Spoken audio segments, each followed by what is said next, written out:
வணக்கம் நேயர்களே. மீன்விழி மின்னல் ஃப்ளாஷ் ரொம்ப அந்த மின்னலை போல் உங்கள்கிட்ட பேச வருவது அஞ்சு.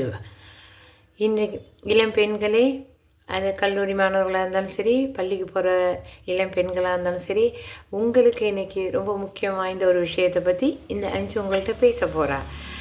கேட்க ரெடியாக இருக்கீங்களா? இப்போது இளம் பெண்கள், நீங்கள் நிறைய செயலில் இருப்பீங்க. ஜாலியாக எந்த செயல் செஞ்சாலும் உங்களுக்கு அழகாக செய்யணும். ஆக்சுவலாக இளைய தலைமுறையினர் பெண்கள் தங்களை மற்றவங்களுக்கு முன்னாடி ரொம்ப அழகுபடுத்திக்க ஆசைப்படுவீங்க, இம்ப்ரெஸ் பண்ண ஆசைப்படுவீங்க. இப்படியெல்லாம் இம்ப்ரெஸ் பண்ணுறதுக்கு ஏன் காரணம்னா, உங்களுடைய படைப்பு திறனை வெளிப்படுத்த நினைக்கிறீங்க. அதனால் நீங்கள் அதை ஒரு பாசிட்டிவாக எப்படி வெளிப்படுத்தணும் அப்படிங்கிறதா இன்றைக்கி என்னுடைய டாக். போகலாமா பேச்சில்? நீங்கள் இப்போ ஒரு ஓவியம் வரைகிறவங்களா இருந்தால் ஓவியத்தை வரைங்க. உங்களுக்கு ஆக்டிங்கில் நல்லா பர்ஃபார்மன்ஸ் இருக்க முடிஞ்சா ஆக்டிங்கில் பண்ணுங்கள். எந்த துறையாக இருந்தாலும் கான்ஃபிடென்ட்டோடு உங்களால் கண்டிப்பாக பண்ண முடியும். நிறைய இப்போது இளம் பெண்கள், நீங்கள் எந்த ஒரு இதுலேயும் ஆர்வம் காட்டினாலும் நிறைய இப்போ பெண்களுக்கு அவங்களுடைய திறமைகளை வெளிக்கொணர்றதுக்கான சூழ்நிலையை அரசாங்கமும் சரி, நம்முடைய சமூகமும் சரி நமக்கு நிறைய வாய்ப்பு கொடுக்குறாங்க. ஆனால் அந்த வாய்ப்பை சரியான வழியில் நம்ம பயன்படுத்திக்கிறோமான்னு பார்க்கணும். ஆனால் அதையும் தாண்டி ஒரு சில விஷயங்கள் பெண்களுக்கு எதிராக நடக்குது. அதையும் தடுக்கிறதுக்கான பல வழிகளை பெண்கள் நாமே தான் நமக்கு பாதுகாப்பு நிலையும் சரி, எந்த ஒரு சூழ்நிலையாக இருந்தாலும் நம்மளை பாதுகாத்துக்கிற அளவுக்கு நம்மளை மேன்மைப்படுத்திக்கணும். இன்னொரு விஷயம் என்னென்னா, உங்களுடைய க்ரியேட்டிவிட்டியை நீங்கள் வெளிப்படுத்தும் போது அதுக்கு நிறைய விமர்சனங்கள் வரும். அந்த விமர்சனங்களை பற்றினா ஒரு துளி கூட கொஞ்சம் கூட கவலைப்படாதீங்க. என்னால் முடியும், என்னால் செய்ய முடியும். மாயா மைக்கேல் ஏஞ்சலோங்கிற ஒரு ரைட்டர் சொல்லியிருக்காங்க, என்னை நீ சாம்பலாக்கினாலும் நான் அந்த சாம்பல்லே எழுந்து என்னுடைய திறனை உங்களை தாண்டி வருவேன். எந்த மனிதர் நம்மளை வீழ்த்தன்னு நினைக்கிறாங்களோ அவங்க வீழ்த்துறதுக்கு நம்ம அந்த சிகரம் தொடும் அந்த மின்னலை போல் நாம் உயர்ந்து வர முடியும். நம்ம வாழ்க்கையில் அப்படியே நிச்சயமாக நம்முடைய படைப்பு திறனை அறிந்து கொண்டோம்னா நிச்சயமாக இந்த சமுதாயத்தில் நம்ம சாதனை புரிய முடியும். அதற்கு எல்லாத்துலேயும் நம்ம ஒரு நேர்த்தி பார்ப்போம் இல்லையா? இன்றைக்கி நிறைய பெண்கள் நடனத்தில் ஈடுபாடாக இருப்பாங்க. ஒவ்வொருத்தரும் ஒரு விஷயத்தில் ஈடுபாடாக இருக்கிறாங்க. அது எதில் நீங்கள் ஈடுபாடாக இருப்பீங்க, எது உங்களுக்கு நல்லா வருதோ அதில் நீங்கள் ஈடுபாடாக இருப்பீங்க. அந்த ஈடுபாட்டை மற்றவர்கள் சொல்கிறாங்க, நம்ம சாதனை புரியறத மற்றவர்கள் தீர்மானிக்கக்கூடாது, நாம் தான் நம்மளுடைய சாதனையை தீர்மானிக்கணும். அப்போது நம்ம திறமை எதில் இருக்குன்னு அந்த திறமையை நம்ம கண்டறிஞ்சிட்டோன்னா நிச்சயமாக இன்னும் ஒரு படைப்பு, இன்னொரு சாதனை பெண்மணி, பல சாதனை பெண்மணியை போல் நம்ம நிச்சயமாக வருவோம். நான் நிறைய பெண்களோட பேர்லாம் உங்களுக்கு எல்லாமே தெரியும், சாதனையாளர்கள் எல்லாருடைய இது நீங்கள் ஏற்கனவே உங்களுக்கு தெரியும். ஆனால் நீங்களும் அந்த சாதனை பெண்மணி லிஸ்ட்டில் சேரணும். சாதனையாக சிறுமிகளாக இருந்தாலும் சரி, கல்லூரி பெண்களாக இருந்தாலும் சரி, நீங்கள் உங்களை நம்பணும். உங்களுடைய திறமைகளை பார்த்துட்டு நீங்கள் அதை கணிச்சிட்டு அந்த துறையில் நீங்கள் நிச்சயமாக டாப்பராக வர முடியும். வருவீங்க தானே? அப்போது நீங்கள் இயற்கையோடு ஒரு தொடர்பு வச்சுக்கணும், இந்த பிரபஞ்சத்தோடு ஒரு தொடர்பு வச்சுக்கணும். என்னடா திடீர்னு பெண்களை பற்றி பேசிட்டு இயற்கை பிரபஞ்சம் அப்படின்னு சொல்லலாம்னு நினைக்கிறீங்களா? ஆமாம், நிச்சயமாக நம்ம பெண்களுக்கும் அந்த பிரபஞ்சத்துக்கும் மிகப்பெரிய ஒரு தொடர்பு இருக்குது. அகிலத்தின் அதிசய ஒரு உயிர்னு பார்த்தா அதுதான் பெண். ஏன்னா அவளுக்குள்ளே எந்த நேரத்தில் எப்படி முடிவெடுப்பா, அவளுக்குள்ளே இருக்கிற திறன் எப்போ எந்த நேரத்தில் எப்படி வெளிப்படும் அப்படின்லாம் போயிட்டுருக்கு. ஆனால் இன்றைக்கி நான் ஒரு சின்ன இடையில ஒரு அறிவுரை சொல்லுன்னு தப்பாக நினச்சிக்காதீங்க. நிறைய சீரியல் அது ஓகே, கதைகள்லாம் நம்ம ஒரு பொழுதுபோக்காக தான் பார்க்குறோம். ஆனால் எந்த பெண்ணும் தன் முடிவெடுப்பது மற்ற கதைகளில் இருந்தோ இல்லை வேறு யாரையோ நாம் என்ன சொல்கிறது, இமிட்டேட் பண்ணுறோன்னு சொல்லலாம். அவங்கள மாதிரி நாம் இருக்கட்டும், நாம தான் இருக்கணும். ஒவ்வொரு பெண்ணும் அவங்களுக்குள்ள ஒரு தனித்துவத்தை உணர்ந்து நிச்சயமாக இருக்கணும். அதே ஒரு பெண்ணுக்கு பிரச்சனைன்னா எல்லா பெண்ணும் நம்ம நிச்சயமாக குரலை உயர்த்தணும். அப்போ தான் இந்த சமூகம் நன்றாக உருவாக்க முடியும். அடுத்த தலைமுறையினரையும் நாம் நல்லா அழகாக அவங்கள நம்ம கொண்டு வர முடியும். ஏன்னா இது பெண்களோட கையில் தான் இருக்குது. அப்போது நாம் ஒவ்வொரு செயல்லையும் சரியாக செய்தோம்னா நமக்குள்ளே இன்னொரு முக்கியமான விஷயம் என்ன தெரியுமா, நமக்குள்ளே முதல்ல ஒரு நகைச்சுவை இருக்கணும். மேலும் நம்மளை சுற்றி இப்போ பெண் வந்து எந்த துறையில் வேலை பார்த்தாலும் அவங்களுடைய தனித்துவத்தை நிச்சயமாக அழகாக டிஃப்ரெண்ட்டாக வெளிப்படுத்துவாங்க. ஆனால் அங்கே நமக்கு ஒரு இடைச்செருகல் வரும். உனக்குன்னு அவ்வளோ தெரியுமா அப்படிம்பாங்க.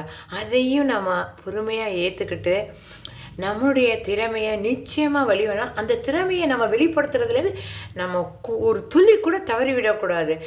யார் எவ்வளோ விமர்சனம் பண்ணாலும் அந்த விமர்சனத்தை எடுத்து நமக்குள்ளே வச்சுக்கணும். அதுக்கு தான் பாரதி நமக்காக பல பல விஷயங்கள் சொல்லியிருக்காங்க. நிச்சயமாக பெண்களை வந்து பெண்கள் எப்படி கலர் நிலமாக இருக்கக்கூடாது, ஒரு கலர் நிலம் அதேமாரி செடிகளாக இருக்கக்கூடிய ஒரு நிலமாக இருக்கக்கூடாது, வெறும் பூக்கக்கூடியதாகவும் ஒரு ஆலமர விருட்சமாகவும் ஒவ்வொரு இதுலேயும் நம்ம வந்து சூழ்நிலைக்கு நமக்குள்ளே ஒரு பெண்ணுன்னா அவளுக்குள்ளே ஒரு திறன் மட்டும் இல்லை, அவளுக்குள்ளே பல திறன். நீங்கள் என்ன பாருங்கள், இப்போ ஆண்கள்லாம் பார்த்தீங்கன்னா நியூஸ் பேப்பர் படிப்பாங்க, ஒரு செயலில் தான் ஈடுபட்டுருப்பாங்க. ஆனால் பெண்கள் பாருங்கள், சமையல் பார்த்துக்குவீங்க, அடுத்து படிச்சுக்குவீங்க, அடுத்து டியூஷன் எடுப்பீங்க, அடுத்து அலுவலகம் போனால் அலுவலக பணியில் ஒரு பக்கம் இருந்தாலும் ஃபேமிலி இப்போ இல்லத்தரசிலாம் பார்த்திங்கன்னா ஃபேமிலியும் பார்த்துக்கணும், அதே சமயத்தில் அலுவலகத்தையும் பார்த்துக்கணும். அங்கே அதெல்லாம் அது ஒரு பெரிய மல்டி டைமென்ஷனல் ப்ராசஸ் தான் நாம் பண்ணிக்கிட்டு இருக்கோம். ஸ்கூல் படிக்கிற சிறுமிகளாக இருந்தாலும் பார்த்தீங்கன்னா அவங்க ஓவியத்தில் இருப்பாங்க, டான்ஸ் பண்ணுவாங்க, நகைச்சுவையாக பேசுவாங்க. பல விஷயங்கள் இன்றைக்கி பெண்கள் வந்து எல்லாத்துலேயும் பாருங்கள். இப்போது இந்த ஒரு பாட்டு போட்டி எது வந்தாலும் சரி, ஒரு ஸ்பீச்சாக இருக்கட்டும், அவ்வளோ ஒரு ஃபுல் பர்ஃபெக்ஷனோட ரொம்ப ஈடுபாட்டோடு பண்ணிகிட்ருக்காங்க. ஆனால் நிறைய சிறுமிகள், கல்லூரி பெண்கள் எல்லாமே அழகாக கல்லூரி படிக்கும் போதெல்லாம் அவங்களுடைய தனித்துவத்தை திறமையே பண்ணிகிட்டு இருப்பாங்க. ஆனால் பார்த்தீங்கன்னா திருமணம் ஆகிடுச்சின்னு வச்சுங்களேன், திருமணம் ஆகிடுச்சின்னொடனே உடனே அப்பா அந்த ஃபேமிலி பிணைப்பில் இணைந்தோன்னே தன்னுடைய திறமைகளெல்லாம் விட்டு அப்படியே அதெல்லாம் விட்டுட்டு அப்படியே தனியாக வந்தாங்க. விடக்கூடாது. ஃபேமிலியில் இருந்தாலும் நம்முடைய திறமைகளை வெளிக்கொணர்வதற்கான அந்த சூழ்நிலையை உருவாக்கணும். வாய்ப்பு கிடைக்கும் போதெல்லாம் இன்றைக்கி வந்து உங்களுக்கு சோஷியல் மீடியா ரொம்ப பக்காவாக இருக்கு. ஒவ்வொருத்தரும் உங்களுடைய தனித்திறனை வெளிப்படுத்துங்க. இதுதான் என்னுடைய முதல் வீடியோ. ஸோ நான் ஒரு பெண்ணாக ஒரு பெண்களை பற்றி பேசுகிறதுல ரொம்ப ஆர்வமாக இருந்துச்சு. அதனால தான் இந்த வீடியோ போட்டிருக்கேன். ஆமாம், நான் பிரபஞ்சத்துக்கு போனேன், திரும்ப இங்கே வந்துட்டேன். இயற்கை பார்க்கும் விழி நான் உனக்கு, பாயும் ஒளி நீ எனக்கு. இதுவே ஒரு கம்யூனிகேஷன் தாங்க. நீங்கள் பார்க்கும் விழியாகிறீங்க, பாயும் ஒளி எல்லா பக்கமும் நம்ம மேலே பாயும். ஏன்னு கேளுங்க, ஏன்னா பெண்ணுனாலே அவள் எல்லாரையும் கவரக்கூடியவள். ஆனால் எல்லாரும் நம்மளை கவர்றாங்க. இன்னொன்று ஞாபகம் வச்சுக்கோங்க, நம்மளை புகழ்ந்து பேசணும், நம்மளையே எல்லாரும் இயற்கையாகவே நம்மளை கவனிப்பாங்க. இருந்தாலும் அவர்கள் சும்மா புகழ் பாடுறதுக்கெல்லாம் மயங்கிடக்கூடாது. நமக்கு இருக்கிற பெண் என்றாலே அழகுதான், அகிலத்தின் அதிசய மலர் இல்லையா? ஸோ அந்த அகிலத்தின் அதிசய மலர், ஒவ்வொரு பெண்ணும் ஒரு தனித்துவம் மிக்க அழகு வாய்ந்தவள். என்றைக்குமே நீங்கள் வந்து ஒரு இன்ஃபீரியாரிட்டி காம்ப்ளெக்ஸே உங்கள்கிட்ட இருக்கக்கூடாது. என்னால் ஜெயிக்க முடியும், ஆனால் ஒன்று, அதில் அகங்காரம் இருக்கக்கூடாது. பெண்ணுக்கு அகங்காரம் வந்தால் அது அழிவு தான். இது என்னோடய அறிவுரை இல்லை, இது அனுபவம். உங்களுடைய தனித்துவத்தை என்றும் இழக்காதீர்கள். இந்த பிரபஞ்சத்தோடு ஒரு தொடர்பு வைத்து கொள்ளுங்கள். இந்த பிரபஞ்சத்தோட தொடர்புனா என்ன? நீங்கள் உங்களுடைய செயல்கள், உங்களுடைய மனதை மகிழ்ச்சியாக வைத்திருப்பது, நீங்கள் எந்த செயல் செஞ்சாலும் அதை அழகாக நேர்த்தியே செய்வீங்க. அதில் நீங்கள் ஈடுபாட்டோடு இருந்தீங்கன்னா நிச்சயமாக நீங்கள் சாதனை பெண்மணியாக இருப்பீர்கள். அதில் நகைச்சுவை உணர்வும் வெளிப்படும். எல்லாருமே உங்களை தேடி வருவாங்க. சின்ன பெண்ணாக இருந்தாலும் சரி, இல்லத்தரசியாக இருந்தாலும், வயோதிக பெண்கள் கூட. ஆனால் ஒன்று, வயோதிக பெண்ணாக இருந்தாலும் அவங்களுக்கும் அந்த கடைசி வரைக்கும் பூ வைத்துக்கணும், தலையை அழகாக நேர்த்தியாக பின்னிக்கணும், பொட்டு வச்சுக்கணும், தன்னை வந்து ஒரு மங்களமாக இருக்கணும்னு நினைக்கிறவதான் விரும்பும். ஆனால் இது வந்து கலாச்சாரத்துக்கு தகுந்த மாதிரி மாறும். இப்போ வெளிநாட்டு பெண்கள்னால் அவங்க ஒரு மாதிரி ஸ்டைலுக்கும், நம்ம இந்திய பெண்கள் நம்முடைய மல்டி கல்ச்சர் இல்லையா? இப்போ ராஜஸ்தான் பெண்கள் பார்த்திங்கன்னா சரி, அவங்களுடைய உடை வேறு மாதிரி இருக்கும்.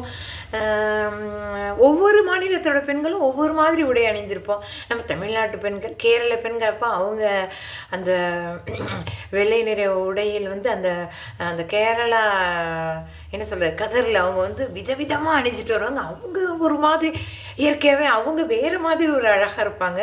நம்ம தமிழ்நாட்டு பெண்கள் அந்த மஞ்சள் குங்குமம் அதில் வந்து எல்லா வயதுலேயும் சரி பெண்கள் அவங்க ஒரு தனி அழகு தாங்க. கண்ணுக்கு மையழகு, கருத்துக்கு மெய்யழகு என்று கூறி விடைபெறுவது உங்கள் அஞ்சு. நன்றி, வணக்கம்.